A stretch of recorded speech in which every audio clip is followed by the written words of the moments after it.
How have you found your first few days then as the Manchester United head coach, and how does it feel to be sat in that chair today? Very two different roles. Sat in this chair in front of you lot's very different to the role in coaching. Of it, yeah. Yeah, listen, it's fantastic to be here. It's a great feeling for me to be in this position. You know, I think played different roles for this club and learned to fall in love with the club for so long, and it's a massive part of my life and has been for so long. And so I'm fully aware of the position I'm in. You know, in so many different ways. So. As well as that, I'm eager to succeed. You know, we've got a big job to do. It's an important job, and it always is here to win games and to play well and to do it in a certain way. So there's one side of it is nice to be here, but the other side of it is focus, concentration, and a real drive to improve the team and improve results. Hi, Michael. What does success look like then? Is it Champions League qualification? Is that what success will be? Yeah, I think improvement. You know, I think certainly improvement and helping improve individuals. I think a big part of what I really enjoy is improving individuals, and in the end I think if you improve the individuals, you know, we create a better team. So certainly working with the players and improving them with that, I think. And yeah, listen, results. You know, that's what it is. There's an element of performance, there's an element of improvement, and there's an element of doing what it takes to win in certain ways, in certain occasions. So certainly higher up the league we finish, we want to keep pushing and finishing high up as we possibly can, and we'll see where that takes us. Has there been any stated expectations from the leadership team? No, not in terms of. It has to be this way or that way. I think it's like I said. It's we want to be near the top of the league. We want to be top of the league. I mean, that's pretty obvious to say, but we got to take some small steps towards that. And European football obviously would be a step forward, and we got to keep pushing.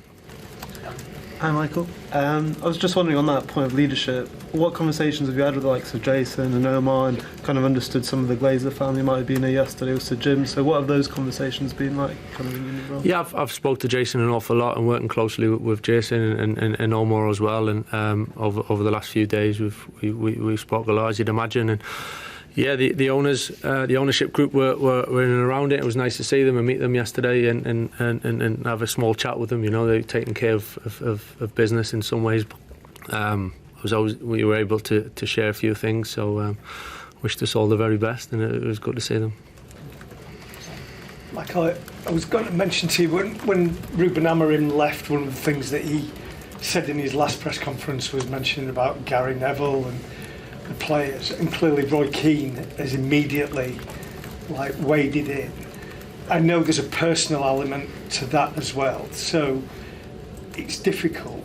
But in general, how do you feel about knowing that all these famous Manchester United people are going to put more pressure on you, basically? They're not putting more pressure on me. I don't feel that. You know, I think it's just part of it. You know, the role, I understand it. I understand there's plenty of opinions around, and some are positive, some are not so much. But I think in some ways, for me, in terms of you saying about putting pressure, for me, it's totally irrelevant in terms of me and how I go to work and what I focus on. I kind of know already what we want to improve on and how we want to work with the players, and I've already said about improving things, you know, and there's a lot of opinions, a lot can be said. It is the way of the world, you know. I'm not going to pay too much attention to the most of that. I think it's not for me to do that. I think for me and the players and the staff, it's a focus on how we're going to succeed, really, and that's our job, that's our responsibility, that's what our focus and our minds should be at, is doing what we can for this club. But that in particular was quite personal. Honestly, it didn't bother me. Didn't bother me. Okay, move on to the second section. We're having until 10:30 tonight. We'll start with Chris. Hi, Michael.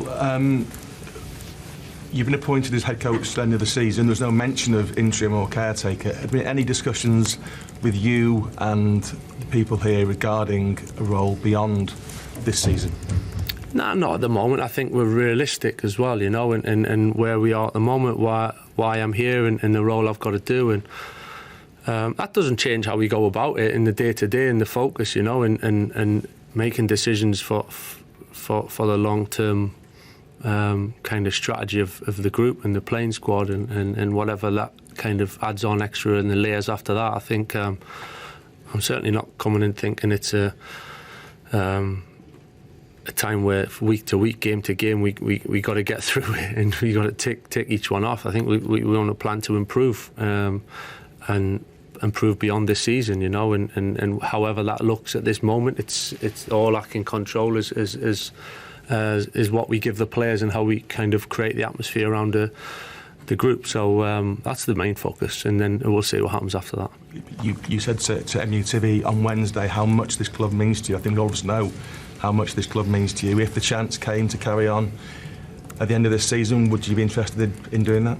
Listen, I'm here because I enjoy the role, and you know I wanted to do it, and I'm hugely privileged to be in this position. So that's kind of where I am. You know, it doesn't change whatever the term or whatever the length. You know, I'm here to do my best, and hopefully I've got a lot of experience of what it takes and where we need to get to, and I'll try and help with that. Taryn? Hi, Michael. You were here, obviously, four and a bit years ago now in a similar role, albeit a shorter term. I think to a lot of fans, the kind of wider picture of the club feels the same, feels like no progress has been made. There's been managers come and go since then. There's partly new ownership in, the fans are still protesting against them.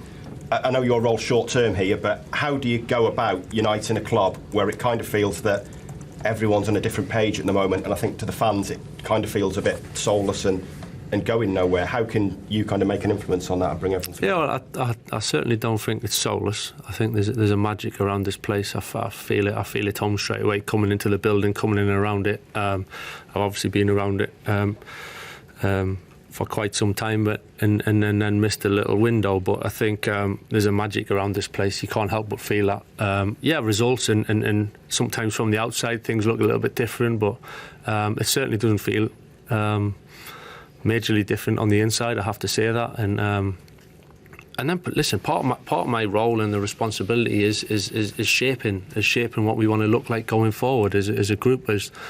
And yeah, what happens on the pitch and the tactical side and the performances is one thing, but certainly the culture as well, and how we think, how we act, how we behave, what it means to us to be here. That's something that is part of my responsibility to spread in the right way. Hi, Michael. When we spoke to Darren on Sunday, he was talking about the players feeling a little fragile in terms of their confidence at the moment. What have you and your staff done this week to try and rebuild that confidence? Yeah, well, obviously, I think a lot of confidence comes from it's funny confidence actually, because you can sometimes get it from a little kind of moment, or you can get a little situation. All of a sudden, it kind of sparks you, and that's sport, top level sport. You know, we've seen it throughout in every sport. You know, it's when you're confident and you're in the zone, and everything kind of happens a little bit slower, but everything's really clear and you're calm. And I think sometimes when you want something so much and you're so desperate that you can almost over try, and it over affects you at times. So there's getting the balance of that, and listen, we're here to support the players. You know, we're here to help them and we're here to improve them, and we're there by the side to get them through it, and hopefully they felt that over the last few days. And listen, we've had 3 days to prepare for the game, but we feel we're in a good place, and everyone's looking forward to it. Michael, the team you inherited from Ruben really struggled to put any sort of winning runs together. I think it was only when they beat Liverpool, Sunderland in Brighton in the October. It's the only time they've ever won back-to-back games in the Premier League. How are you going to go about sort of tackling that? Because obviously the challenge is to get to Europe. You're going to need to win some games, but the team has not shown itself capable of sustaining sort of winning runs. How important is it, and how are you going to tackle that? Yeah, it's a fresh start, you know, and I've got a lot of belief in the group, and individually and collectively. I've got a lot of belief in that, and as I've just said, confidence and a feeling, and things can go in a different direction very quickly. And I've got a lot of belief in the boys, and you know, I'm not going to tell you everything about how we're going to do it, because I'll be a bit silly to do that. But I think tactically and as a team, what we want to look like, and things that we feel can help us. And be hugely positive, you know, and what we can achieve, I think, is it half full, half empty, you know, and so many times it gets what players can't do or the team can't do, but actually forget what they can do, what they're good at, and believe in that and work on the strengths and feed off that and feed that energy to make you better. You know, there's a lot of players and a lot of teams in the world that can't do things, but that doesn't stop them being successful. So we need to find that ingredient, and I fully believe we can do that. Let's go Rob and then Jamie. Hi, Michael. You just mentioned the word culture then before. Lots of managers come in and talk about, and they use that word, and often we talk about the culture that you had as a player and the team under Sir Alex. I know you've only been here a short time, but what have you made of the culture here? Do you think it's an issue that maybe needs to be addressed? I mean, how do you kind of go about doing that? No, listen, I've been back in this role for 3 days, and there's nothing that I've looked at and that's really red flagged anything. I have to say it's been the players have been really good, willing to listen, willing to learn, wanting to do better for the club, wanting to put better performances in. That's the feeling I've got. The support staff and everyone's desperate to do well, as I've just said, and we need to channel that. We need to channel that, and of course, listen, the culture is something that it's what happens day to day. You know, it's not something I sit here and talk about and a few words here and there, and it makes it sound good. It's how you behave and what you end up doing day to day. So that's something we got to build. But certainly at the moment, I feel it's a good place, and the training ground's been a really good place, and we need to make Old Trafford tomorrow an even better place, and with the help of the supporters as well. And that's the magic of what we're trying to do. Michael, given this is Manchester United, you've got 17 games left of the Premier League, you're not in any other competition, you know what the club's all about. Would it be a failure not to qualify for the Champions League? Would you feel personally I failed there? I think we've got to be careful about what's a success and what's a failure in terms of so cleanly like that. I think it's not as clear cut as that. I think success is building and improving, you know, and there's no getting away from the fact that this club should be there. But we can talk all day about where you should be, but it's where you how you're going to get there. What you got to earn it, you know, and you got to prove that you're good enough to get there. So that's the challenge for us, and it always has been that. And that doesn't change. It doesn't change the motivation, doesn't change the drive, and it doesn't change the expectation. And it shouldn't change the expectation. Certainly, there's a bit of realism from me, but I'm definitely not going in. It's all or nothing. But we need to improve, and we need to keep up the league. Is that not an ideal carrot, though, for these players? Look, you could really rescue this season here and get Champions League football, because I think everyone in this room and watching from the outside would say, you know, that's a bit of a result considering all the turmoil. No, that's what I mean. There's a lot to play for, you know, and there's a huge encouragement, there's a huge positivity from me and around the group that and I know it's the league we've got to focus on, and but it's a carrot, of course it is, but it doesn't mean it's all or nothing. That's the thing. It doesn't have to be so extreme, you know. When we need to build and we need to take steps, and I'm not here to say everything's going to be perfect. The feeling of being here is something that's very difficult to describe, and it gives me a lot of kind of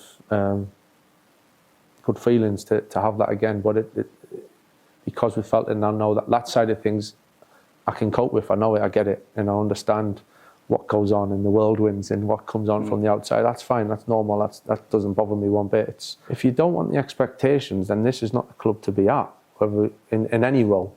It's just not, and if you're not willing to deal with that, then that's how it is, and you can't be surprised by it, or you can't think there's elements that are wrong. It just is what it is, you know, and you got to embrace it as why everyone's interested in you, and a lot of people don't want you to succeed. All right, that's fine,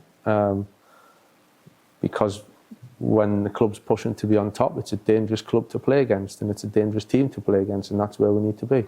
Do you see a club that's heading in the right direction? Yeah, of course. From my point of view, I see there's so many good things, you know, and there's a lot of change, you know. There's been a lot of change. There's things to improve. Sometimes you make little mistakes along the way, or sometimes you make bigger mistakes, and you learn from it. And we all do that. And as a club, that's part of it. Are you looking short term? Have you got one eye on the long term as well? Is it a case of get to the end and review it, or no, this will end in May? The way I see it is, I have to do the right thing for whatever happens next, whether that's me or not, I don't know. So what I'm kind of saying is I'm not making decisions just to get by week and get to the end of the season.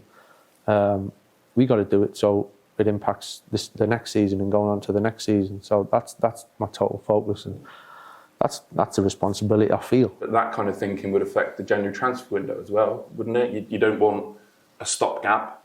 If it's a sign-in, it needs to be right longer term. Yeah, and of course that's always getting the balance right between what shorter term, how can we make a difference, and obviously longer term, that the shorter term doesn't impact the longer term in a negative way. So I think in terms of improving, we always want to improve in different ways, but that's different, almost a different type of decision to be made. But all I can say is that any decision I'll make, I wouldn't do it purely on short term. I think too much respect and understanding what the club means and my responsibility within that it's about making it better. And today, Michael Carrick gave his first news conference as Manchester United's new head coach in his second spell in charge. So what did he say, Mark, about transfers, if anything? You've answered the question. Yeah, we know that whilst Michael Carrick is the Manchester United head coach, not the interim head coach, his influence on the transfer market, the window and what they do is going to be, very little. We didn't expect Manchester United to be huge players over the course of this January transfer window. The PR line essentially is if there's a market opportunity, if the right player becomes available, then of course we would look to explore any potential deal. Yada, yada. They all say that. Exactly. But we're not expecting Manchester United to do anything at all. He just says he wants to improve the squad and do it in the right space, in the right time. And any decisions that get made over the course of this window will be long-term decisions for Manchester United, not short-term decisions for Michael Carrick. It's not about me, it's not about what we do, it's about Manchester United long-term. So, yeah, he's on message for the club, and we're not expecting anything really to happen with Manchester United during the course of January. OK, well, let's hear from Michael Carrick right now. That's always getting the balance right between what shorter term, how can we make a difference, and obviously longer term, that the shorter term doesn't impact the longer term in a negative way. So I think in terms of improving, we always want to improve in different ways, but that's different, almost a different type of decision to be made. But all I can say is that any decision I'll make, I wouldn't do it purely on short term. I think too much respect and understanding what the club means and my responsibility within that it's about making it better for the long term. For the long term, will he be there for the long term, Carvey? Mark made the point there, didn't he? He said head coach, not interim, but head coach till the end of the season. That's an interim head coach. Well, I think he's got a fantastic opportunity. If he does really well over the next few months, gets Manchester United in the top 4 or the top 5 into the Champions League. Didn't they do that with Ole Gunnar Solskjaer? Well, how did that work out? He gives his bosses something to think about. Everyone knows that United are probably going to appoint a new head coach in the summer. Everybody knows the kind of names who are being linked with the job. But at the moment, Michael Carrick is in the hot seat. He's got a great opportunity to prove himself over the next few months. Wish him well. Hope he does a great job. What about the players who were frozen out by Ruben Amorim? I want to go back and talk about them. Let's start with Kobbie Mainoo. Is he going to be back in the fold? How do you solve a problem like Kobbie Mainoo? Well, Michael Carrick may have the answer. And I want to go back to an interview he actually did with Rio Ferdinand on Rio Ferdinand's podcast last year. And Rio Ferdinand directly said to Michael Carrick, would you build the team around Kobbie Mainoo? And Michael Carrick's response was, yes. Now he's got the opportunity to prove that actually he wasn't just saying that on a podcast, he actually means it. Kobbie Mainoo is in contract at Old Trafford until the summer of 2027, but the club do hold another year's option, so essentially he's got 2.5 years left on his deal. The problem under Ruben Amorim, no Premier League starts this season. The only 2 games he has started, the FA Cup match and the League Cup match, and we know what happened to Manchester United in both of those, knocked out of both cups. Least amount of games since 1914. So this is going to be a real opportunity now for Kobbie Mainoo to prove that he should be in the side, and an opportunity for Michael Carrick to play him. Carvey, how much pressure are Ineos, the hierarchy, under, given they've made this appointment and it looks a little bit like the old boys club have come in? If this doesn't work, how much pressure are they under? I think they'll be under more pressure in the summer because everybody accepts that this is a short-term appointment. they needed to do something quickly because Ruben Amorim had left. So I understand the point you're making. Every big decision they make now is being scrutinised even more than before. But I think the really, really big decision will be made in the summer, not now. Do you see Jim Ratcliffe staying on? Well, it's not gone well, has it? I mean, nobody's told me that he's going to be leaving. He, through Ineos, owns around 30% of the club. He has got sporting control of the club. He has this agreement with the Glazer family that he is going to be running the football side of the operation. So I haven't heard anything differently than that. OK. All right, well, they'll all have their eyes on the Manchester... So Quinton Fortune and Rob Green with me in the studio tonight. Great to hear from Phil Foden that you forget how much he's achieved at such a young age still. Rob, I'll come to you. Do you think, Foden being the Foden that we know he can be, do you think that's the type of player that's the key to City chasing down someone like Arsenal? I think the consistency's got to be key now. And it's just... Phil Foden's wonderful on his day. He's a fantastic player and you can't doubt it. And so many players aspire to be like him and play like him and just feel that it's got to be consistent now. It's got to be weak. It's got to have that relentless edge to it to get to the point in the season where to start the nerve jangling with Arsenal, to know that you've got a player like Phil Foden firing on all cylinders. It's just got to be week in, week out. Yeah, Quinton, from a coaching perspective as well, when you look at someone like Phil, it must be the most frustrating thing when you see what he can produce and then sometimes when it goes missing, let's say, in games. It's he mentioned something very important there when the manager likes to switch him. So you have to find, with a player as talented as him, you have to find him positions that he finds joy in the game, during the game. So you might start him on the right, you might start him on the left. You have to find places that he gets joy. Because when he gets on the ball, it's like a killer pass. He's got a goal in him. 1v1, he's got a bit of everything. Yeah. So the other part, I have to say, you have to add to his game, which is shown there, is more goals. Yeah. Some of his caliber, he's got to score more goals, but hopefully not tomorrow.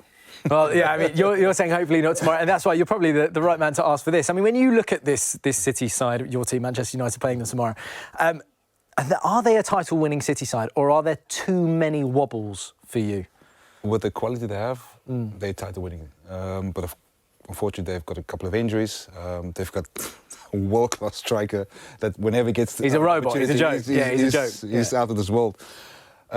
City on the day can beat any team. Yeah. And can go on a crazy run. But it's like it's mentioned now, consistency. And, of course, if you're very fortunate, you don't have injuries.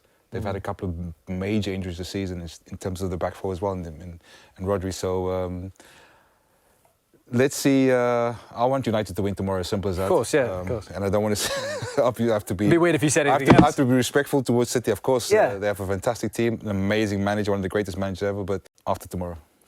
Rob, do you think they've seen gettable, let's say? There's been City teams of past where it's like it's obliteration. This year there seems to be a little bit of difference. You're looking at the games, how they manage the games, and that was a wonderful ability in the years gone by, isn't it? That you just didn't see a way back into games when they bored everyone to win the Champions League and stuff. They just controlled the games. You play against teams like that, you go, I haven't got an answer here. I don't know how to get out of this hole against them.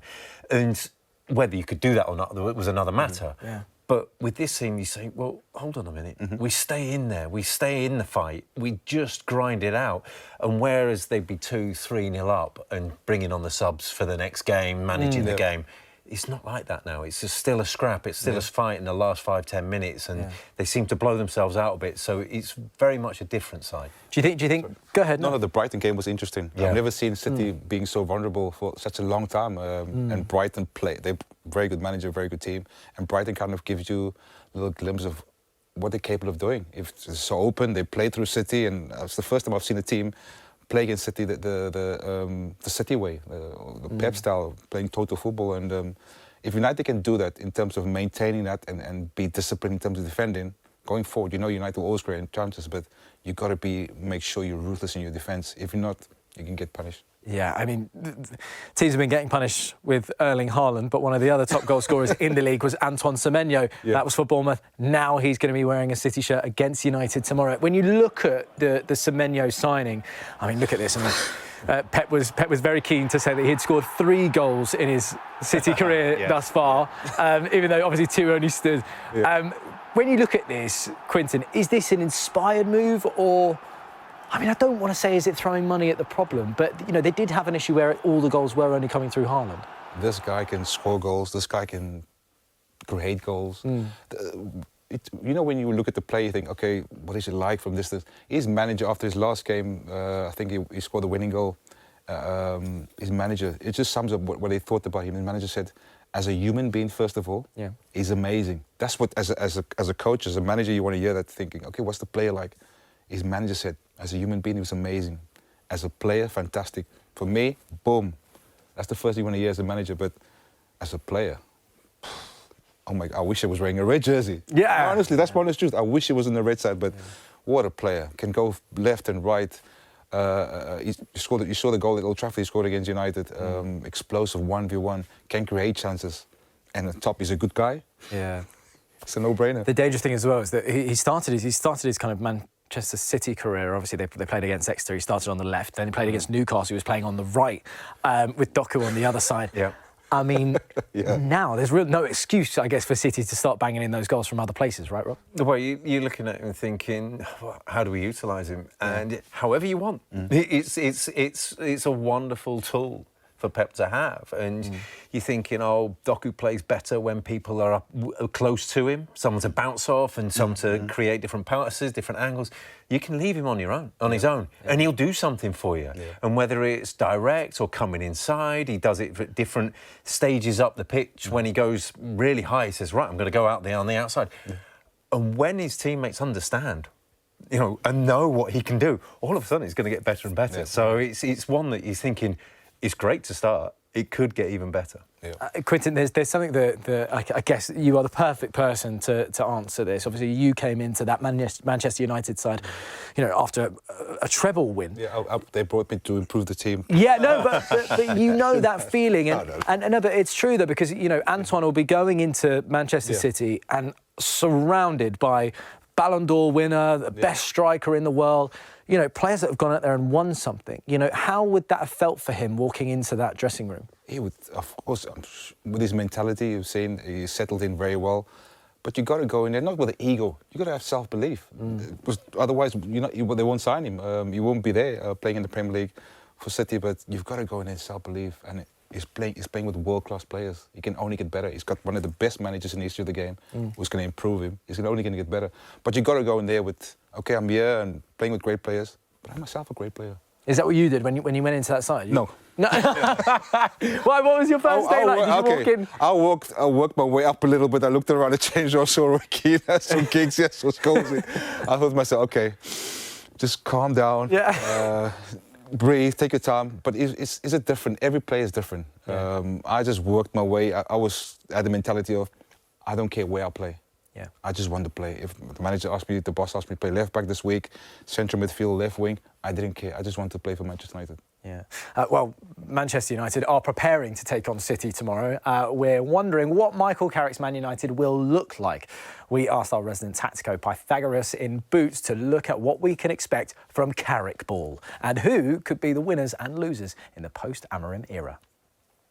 Over the course of Carrick's 3 seasons at Middlesbrough, they ranked consistently first or second for goals, shots on target, possession. So statistically, Carrick was a very effective championship coach. Now, from a tactical perspective, Borough built up in a back three with one fullback pushing high, the other holding, and one of the pivots dropping in. Carrick didn't want a slow, deep build-up. In terms of how they liked to attack, they weren't a team that really relied on crosses. It was more about quick combination play in central regions, left winger tucked inside to create space for the left back to overlap. So that could be a role, for example, someone like Dorgu to thrive in.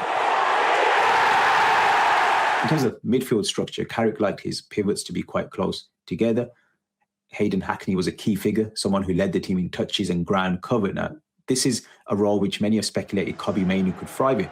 My concern is that does Mainoo have the athleticism to pull off that role in the Premier League? Bruno Fernandes does have the pitch coverage. Will he find himself in central midfield yet again?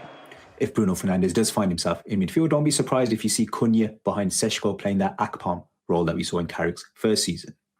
The other thing to know is that Carrick's system typically only accommodates one proper winger, which creates a dilemma because now wingers in United's setup. And with Amorim's system, you could accommodate both. But in this setup, there's only going to be one. So will Mbeumo get the nod, or potentially could Mbeumo be pushed into a centre-forward role and Ahmad given the winger role? One of the main criticisms levelled at Michael Carrick came against deep blocks. Borough often struggled for solutions. They suited when teams were coming at them and they could quickly play through them rather than having to beat very stubborn low blocks. And he ranked very low in terms of using substitutes and minutes given to substitutes. So among supporters, this created the sense that there was no real plan B from Michael Carrick. So what does this mean for Manchester United? I think Carrick is likely to make United harder to beat, quicker in transition and more vertical. I think he'll simplify roles. I think he'll flood midfield areas. I also think with a better squad of players underneath him, he'll probably show a little bit more versatility than what we've seen at Borough. Long term, however, this doesn't really feel like the final answer. I think the ceiling of Michael Carrick appears similar to an Ole Gunnar Solskjaer. I think he's a relatively capable coach with some clear strengths, but I don't think he's going to have the tactical depth to be a long-term solution at Manchester United, but he'd be a decent interim. Thanks very much to Pythagoras and Boots for that. Quinton, you had a keen eye over it. You were agreeing with a couple of his points there. I mean, as much as we want to say about Amorim and the system he played and everything, he had almost all his best players playing that system. The good problem Michael's got now is where does he play Cunha? Where does he play Mbeumo? Where does he play Ahmad? That's the difficulty, and trying to get them all in the same field. Yeah. He's got Seshko doing well at the moment, so you got to continue playing him. Bruno likes to go forward, so you got to have discipline in terms of Kobe Mainu, Casemiro, but where does Mbeumo and Ahmad and Mason Mount fit in as well? Yeah. So you got all these wonderful players. Now the good problem he's got to find out how to play more. Okay. Now, Quinton, as you're with us as well, we wanted to take you down memory lane, obviously, with a Manchester derby that Quinton played a key role in. I did. And United won 2-0. I've got to ask you, mate, look, just walk us through your memory of this match. Great question. I don't remember anything. What? I think I probably came back from somewhere playing for my national team, and I arrived on a Friday or the day before, and the bus said, boom, you're straight in the team. And I just remember the feeling. It's the best feeling in the world. It's when you play at... there you are there, mud on the kit. Look at that, getting involved. When you play in a derby, you play Liverpool, City, and the best feeling to win. Why is Sir Alex so, like, he didn't look happy even though he scored there? I mean, Richard Dunn's had a tough one. He's had a tough one. But, I mean, look, you know, how did Sir Alex, how did he prepare you in a derby game? You know, the strange thing is, he didn't need to say anything. Strange enough, I don't know what it is. The week before you play City or Liverpool or Arsenal back then, something changed during that week in training. Oh, really? I don't know what it is. The tackles were flying in. The players were just going at each other like unbelievable. And on a Friday, I remember the boss always just stopped training early because it was getting so crazy in training in terms of players tackling each other so hard. And you almost left training, and I think he was great in terms of his psychology. He knew when to stop it. So you would go into training like frustrated, but he knew you were ready for tomorrow, so you couldn't wait for the game. Yeah. So and that was run by, obviously, Sir Alex. He set the stand, he set the environment, created the environment. But that was set by Roy Keane and all the players that we had back then, the intensity in training. But something changed when you played City or Liverpool or Arsenal, where it was like... Go time. The chip changed that week, yeah. Bueno, al final Rayo ya sabemos que viene de una dinámica negativa, pero ha ido poco a poco a mejor. Creo que han hecho un partidazo y a lo mejor un empate hubiese sido más justo porque ellos sí que es verdad que han chutado más y a lo mejor han tenido alguna más. Pero bueno, yo creo que también por su dinámica de que les ha costado empezar a ganar y tal, no sacan los puntos, pero creo que si siguen trabajando así pueden estar ellos muy tranquilos de que les va a salir las cosas. Sí, yo creo que él era el que más ganas tenía de ganarnos porque al final somos como los alumnos y que te gane el alumno es una mierda, pero bueno, lo queremos mucho, lo seguimos respetando como entrenador y más como persona, así que toda la suerte es para él. Bueno, sí, está pasando un mal momento, yo lo sé, el equipo, yo creo que hay gente que es un poco consciente, pero yo sé de primera mano que lo está pasando mal y creo que es el que más se lo merece porque es el que lo da todo y eso es lo más importante. No me gustaría cruzarme con Barrio, porque el playoff es un equipo que siempre se me da mal, siempre nos complica la vida y creo que es muy complicado. Bueno, lo que quiero es ir a México y si además quedó Pichichi ya ese es un regalazo, pero lo importante es lo de hoy que hemos ganado y nos vamos a México.